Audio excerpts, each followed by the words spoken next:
নমস্কার বন্ধুরা, চলো দেখে নিই তোমাদের প্রশ্নের উত্তর হ্যাঁ নাকি না।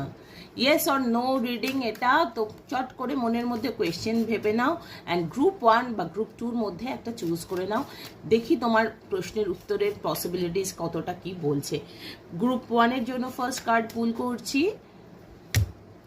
Group 1 it's a yes. Probably তোমরা অনেক দিন ধরে ম্যানিফেস্ট করছো, অনেক দিন ধরে আশা রেখেছো যে তোমার এই কাজটা হবে, তো ইয়েস সেই কাজটা হবে। সেটা রিলেশনশিপের ক্ষেত্রে হোক, থার্ড পার্টি রিমুভাল হোক, বা তোমার কাজের জগতের কোনো কিছু হলে, তো ইটস আ ইয়েস কার্ড। কারণ স্টার কার্ড সবসময় আমাদের আশার কথা বলে, ম্যানিফেস্টেশনের কথা বলে।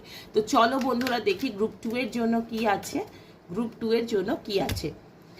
গ্রুপ 2 তোমাদের জন্য ইয়েস, কিন্তু তখনই ইয়েস যতক্ষণ তোমরা ব্যালেন্স রাখতে পারছো, তোমরা কোনো মেন্টরের কথা শুনছো, কারোর কথা শুনে কাজটা করছো। আদারওয়াইজ কিন্তু একটু মুশকিল আছে। সো বি কেয়ারফুল, কারণ কারোর কথা না শুনে এগুলো কিন্তু বিপদও থাকতে